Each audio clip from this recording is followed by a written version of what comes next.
What's a phantom? A ghost. Ghost. How do you kill a ghost? Ghost. Damn it.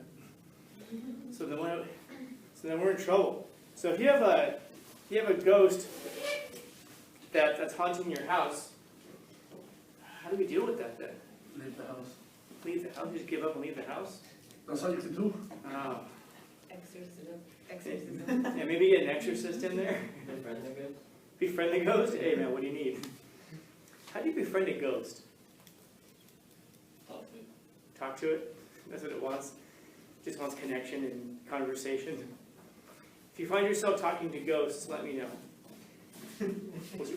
We'll get you the help that you need. Curiosity. How many of you guys? Oh, sorry, not you guys. Sorry. How many of you guys have friends who believe in ghosts? A few of you are good. How many of you have seen one? Seen one. Yeah, you ever seen one? Oh, I've seen a ghost. I'll tell you that story another time. But it's an interesting thing because it was a similar kind of an experience where it's in the house, and so how do you kind of get rid of it? I mean, if you have a friend who comes over and they won't leave, how do you get rid of that person? Kick him out. Kick him out. How?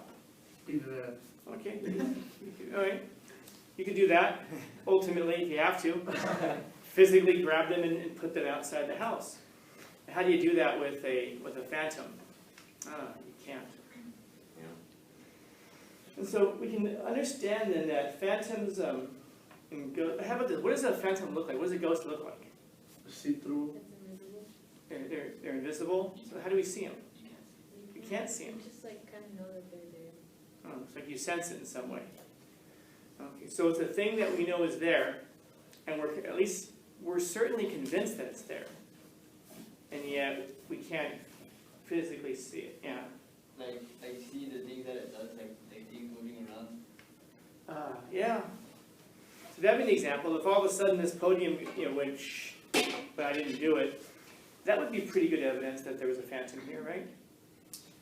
Yeah, and we'd look at it and be like, well, maybe there was a window open, maybe there was a draft or something. But ultimately we realize all the windows are closed, all the doors are closed. Maybe someone would say, but it's kind of like maybe it was an earthquake that moved it. We'd look for all kinds of naturalistic explanations. But if ultimately we came to the understanding that it was a ghost, it was a phantom, well, now the question becomes, do we coexist with it, or do we try to get rid of it in some way? So maybe we can get rid of it. Maybe we can get an exorcist in here. Anybody in here done exorcisms before? No? Okay, so we have to go outside of the classroom here to find someone to do that for us. So we'd struggle with it. Okay. And ultimately, though, this just kind of gets rid of it, though. This doesn't kill it. Going back to what I asked a second ago, if I asked you to draw a phantom, what would it look like? Like those cartoons. Cartoon? What does a cartoon look like? Like it has a cloth over it. It's like holes. It's got a cloth, it's got eye holes. Why is that the image of a ghost? Where did that come from? Because isn't it like invisible or something? And then it goes under a tablecloth? So that? Probably. Yeah, but it goes under the tablecloth, and so that what? So what? it can be seen. So it can be seen, yeah. Because otherwise, that's pretty lazy drawing, right, from an animator? Oh, there's a ghost right here. I don't see anything. Exactly. You just have to imagine it. If you're in a movie and you have to kind of interact with the thing that's not there, before CGI, it's difficult. So the sheet is kind of just there to give you an idea of what this thing looks like. And also, where do we find sheets? Typically. Better. Yeah, the bedroom. So now I guess the question becomes, what does the bedroom represent? What does the bedroom represent? Deathbed. It could be a deathbed. A safe place. A safe place, yeah. And this, of course, makes it way scarier on both ends. So let's see. So if you have a ghost coming into and it represents the deathbed, and you're sleeping there every night, that's a scary thing. And if your bedroom is supposed to be your sacred space where you're safe and you get to control that one area, like if there's one area in your life that you can control, it should be your bedroom. If you're fortunate enough to have your own bedroom, but you share your house with your family, you don't have a lot of control. Like you could walk out in the living room one day, and all of a sudden everything's been moved around, and you might shoulder shrug, you're like, why would you have done that? But you don't have control over it ultimately. But in your own bedroom, you could move your bed, you can move stuff around. It's one of the reasons that if you're fortunate enough to have your own bedroom, we like it so much. Because it's the one place in the whole world that you can control. That's why it's so wonderful, by the way, to look at what your bedroom looks like.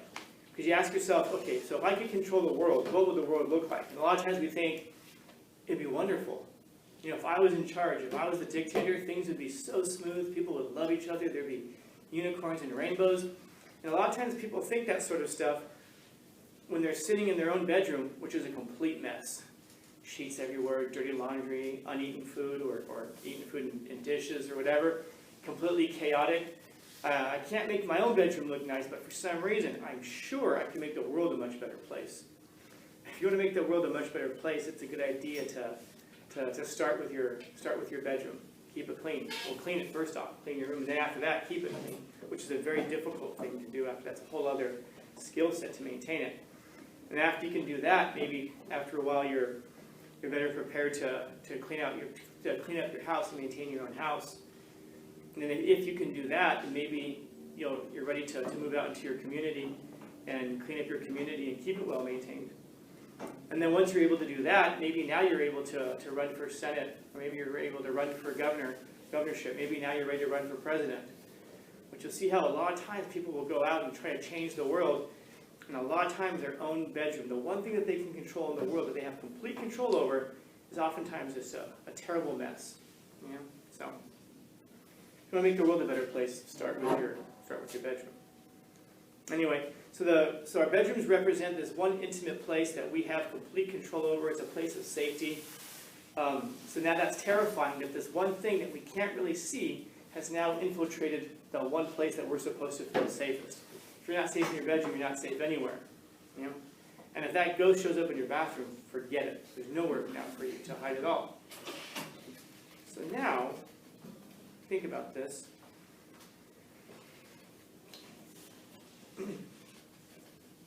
Anybody ever get into a fight in your dreams before? Yeah, what's that like? You win every single time. Huh.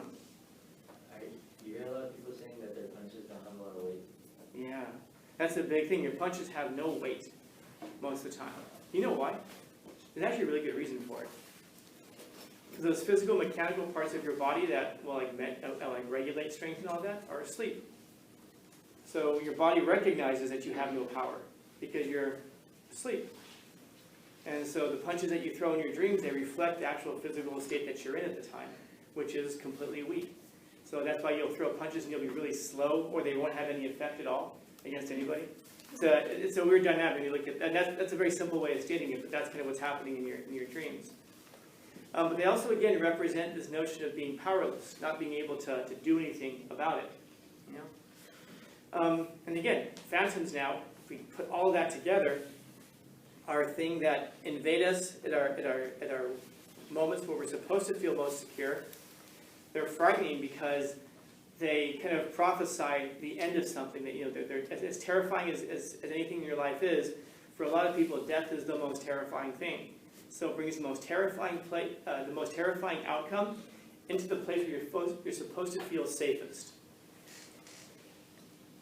But a lot of your problems are like that too. You know? A lot of your problems are like that too. Think about like a thing in your life that you thought was going to turn out absolutely horribly, you know? And you're going to find that a lot of times the things that you imagine are going to be way worse than the things that actually do happen. You know, we build it up in our heads like, this is the worst possible thing that could possibly, that could happen. I'm going to be ruined and everyone's going to hate me. And then the thing happens and the world just kind of shrugs its shoulders. Sometimes it turns out worse, but for the most part, it doesn't turn out worse, yeah.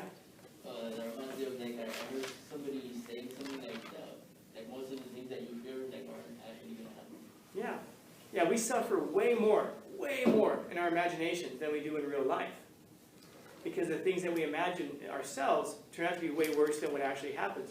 And again, that's a really interesting thing. We've talked before about, well, what's in a little kid's closet? It's the monsters that they imagine. So now we're no longer little kids. So instead of now peering into our closets and seeing a monster, we look out across the world and we see monsters. You know, what's going to happen if I have, if I talk to this one person? Oh, I don't know. They're probably going to laugh at me and kick me in the shin and whatever, We'll imagine the worst possible scenario. If I ask you, so, if you try, I don't know, say you try talking to your crush, what's going to happen? A lot of times our minds go to the worst possible scenario. And that's the phantom that we're talking about. And it's hard to kill that phantom. If I said to you, oh man, that's probably not going to happen. Probably not. Well, because it's not material, because I can't grab that friend and physically throw them out of the house, I have to rely on the things I can imagine. And if what I tend to imagine is the worst possible scenario, then that's the thing that's going to stop us from doing things in life, taking risks. Now, is it true that the worst possible scenario can happen? Yeah. Yes, of course. Death is the ultimate proof of that. What's the worst thing that can happen to you in your life? You could die. And it is part of the ultimate statistic. I promise you this. I won't make you many promises, but I promise you this. You will die. At some point, you're going to die. You'll be alive, and then you will not be. And yet, you intuitively understand that, which, by the way, is what makes your days so wonderful. If you're going to live, an infinite amount of time, then your days wouldn't really matter so much. But because of the fact that you are going to die, now you have to allot your days. It's kind of like if you have an infinite amount of money, money becomes meaningless. If I tell you that you only have $10,000 for the rest of your life, you're going to treat that money very differently. If I tell you that you're going to live for all of eternity, you're going to behave very differently than if you know that you're going to die in 6 hours. Those kinds of those limitations are the things that make our actions meaningful, or at least they gear us towards meaningful actions. Now, if I can't tell you that you're going to live for eternity, I also can't tell you that you're only going to live for 6 hours. I can tell you that I've had students in my classroom before who didn't survive for 6 hours. The painting I have over here is actually one of those students. He didn't make it. He didn't make it through the end of the semester. He didn't make it through the end of the day one time. Last thing I said to him was, "Man, Aaron, you look like shit." And he says, "I feel like that, Scanlon." I said, you should get checked out. He says, "Yeah, I think I'm going to go to a doctor." And then he went home to take a nap, and he never woke up. He didn't know that was his last day. I didn't know that was his last day. I didn't know that would be the last thing I ever said to him. He didn't know that was the last thing he ever said to me. But he and I get along very well. His mom gave me one of his painting to keep in here. It's a great reminder for me every time I look over at that to just remember, man, tomorrow is not promised to any of us. And yet, despite that truth, you're all able to get up every day and go about the business of living. And that's a pretty phenomenal thing. It's a pretty heroic thing to not just kind of cower in the corner and go, "Oh my God, this is all meaningless. This is all..." No. Somehow, some way, we struggle a little bit to find some level of meaning. Now, I understand that we may write off and say, "I was just ignorant of that. I never really thought about it that way. And now that I know it that way, maybe I'm going to fold over and cry." Probably not, for the most part. Most of us are going to find something to get us through this day, and into tomorrow, and into the next day. My point is that you've already accepted the worst possible scenario in your life, which is that you're going to die. So that being the case, what are you afraid of now? You already faced the worst possible thing. You faced it down. And so now, everything else. So let's say that you ask your crush out and they say no. Ooh. You're going to die. You're worried about that? Should I take a risk and start my own business? Yeah, why not? Well, what if I go bankrupt? Oh, I'm going to be bankrupt. Well, you're going to die. You realize that. And so that being the case, probably nothing else should frighten us. However, again though, it should also get us to take our lives very seriously, because we do realize that those days are numbered. Just like if you only have $10,000 the rest of your life, you'll treat every dollar as though it's sacred. Perhaps then we could treat every day as it's sacred, or every moment. Now that can get tedious, I understand, and it is that cliche, seize the day, make the most of it. But we don't usually understand why. That's the why, because those days are very limited.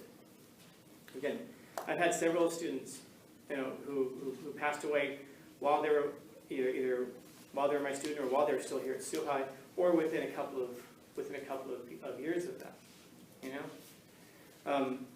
Again, that's not a way of saying like, none of you are going to make it to 30. Most of you will, of course. Most of you will make it to 40, and 50, and 60, and 70. God willing, you'll make it to 80s and 90s. And maybe some of you will even surpass Betty White. But what's the point of it if we don't make every single year of that useful in some way? In other words, what does it matter long life if the life that we live isn't valuable, isn't worthy? So maybe that's the thing, make it worthy. It's hard to kill phantoms, it's hard to kill ideas. It's really hard to kill ideas of things. It's really easy to kill a thing, an actual thing in the world, but it's hard to kill our ideas about things. It's not impossible, but make sure that the phantoms that we kill are the things that deserve to die. Particularly those parts of you, of your personality that are not worthy of representing you. Fear is not worthy of representing you. Questions? Comments, concerns, complaints, criticisms, critiques? Yes? How would you deal with someone that knows that they shouldn't? How do you deal with someone that doesn't want to make their life worthy? Keep trying to convince them, or something? No, you can't convince a person of anything. You understand I'm speaking hyperbolically when I say that. It's difficult to convince somebody of something, especially if a person doesn't want to be convinced. What is my job except to come in here and convince students all day that what I'm teaching is somehow meaningful and significant and important? I can tell you all day how important it is. But if you realize how important it is on your own, well, now you've got something. It's like if I tell you, hey, you should be asleep every night by 9 p.m. That's stupid. There's no way. And I don't think anybody in here would do that. If I give you a bunch of data and information proving to you that you should be asleep by 9 p.m. every night, you still wouldn't accept it. But if somehow one day you're walking down the street and you just get this idea, you know what? I'm going to start going to bed by 9 p.m. I'm going to try that. I'm just curious to see what happens. You're going to do it. So the best thing that you can do is to help a person find it on their own. Ask them questions. Help them find meaning. Help them find purpose. Remember, purpose and meaning are not things that you can pursue. It's like happiness. You can't pursue happiness. This is a mistake that a lot of people make. We think that we can pursue happiness. If we pursue happiness, we can run faster than happiness and we can catch it. I wonder if any of you in here have been happy before. I mean happy. And if you have been, it's probably in little bursts. And you probably don't even realize where you're going to find it. Sometimes you do. Sometimes you realize that happiness is to be found in a plate of buffalo wings. And that every time you go there, you're going to find some level of happiness. Sometimes happiness is in the weirdest places. Yesterday, a student, I asked the class if they did anything interesting over break. And one of my students said that she went to a funeral. I go, oh, fun. How was it? And a bunch of the students are like, fun? Clutching their pearls. That's a horrible thing to say. And it was interesting because she points out, oh yeah, it was fun. She points out all the fun aspects of a funeral. What are some of the fun aspects of a funeral? You get to see family you never saw before. Or you see family you haven't seen in a while. Yeah, the circumstances could be better, but it's better than no circumstances. And wouldn't that be a great thing if when you die, if you were to know that your funeral would bring together a bunch of family members who maybe reconnect them in ways that they haven't, because they haven't seen each other in so long? At least then it'd be an interesting occasion. But she goes on to point out that she got to interact with family that she hadn't interacted with in a long time. Also, you'll notice that people are in these heightened emotional states. Oftentimes, not all the time, oftentimes people are like manic. You know what manic is? Like a manic depressant. Like when you're depressed, you're down in the dumps. Manic is the opposite side of that. When you're floating on like an artificial high because you're just emotionally charged. Oftentimes people will be at funerals and they'll have that kind of thing going on because it's how they deal with grief. People will deal with grief differently, But if I told you, you could find joy, and even some moments of happiness at a funeral. Many people will be like, oh, come on, think about it, you really can. And if you can, well, couldn't you find joy and happiness anywhere? Yeah. Yeah, even in an English class, you could find this if you let it ensue. If you come to a class for fun, you may find it, you probably won't find it. But sometimes there will be little things throughout a class that the joy will come from, happiness will come from. In other words, it's something that has to, as Viktor Frankl says, it's something that has to ensue. It has to come from what you're doing. You can't pursue happiness. Happiness has to come out of what you're already doing. I can't command you to be happy, right? Be happy. Did it work for anybody? Well, at least it made you laugh. Probably not. But if I give you a reason, like make a silly little joke about saying be happy in a stern way, at least the laughter comes because I can't force you to laugh either. I have to give you a reason to laugh. I can't force you to be happy. I have to give you a reason to be happy. I can't tell you your life has meaning and purpose. I have to give you a reason to believe that. And first thing is to have a reason to look for it. And I promise you it's there. But you have to decide what it is. You know, for some people, the meaning and purpose of their life is to rock the mic. That's what they do.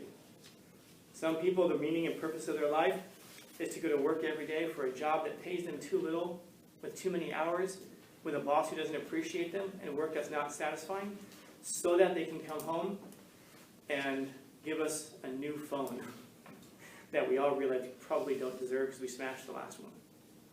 Sometimes that's people's meaning and purpose. That doesn't mean that they come home like, all right, I get to go to my crappy job and buy a phone for my kid who doesn't appreciate it. That's not the thought process. The thought process probably very much is, I hate this job, this sucks. Oh my God, you smashed another phone? You need to be more careful. But that's still their meaning and purpose. That's the thing that gets them up every day. And for a lot of people, man, finding something that can get you up every day and animated, man, that's enough. That's enough. So the short answer to your question is that, to help them find a meaning and purpose, they have to want to find it. But you can't tell people what it is. It can't be something that I command you to do. It has to come from what you're doing. Does that help? Others?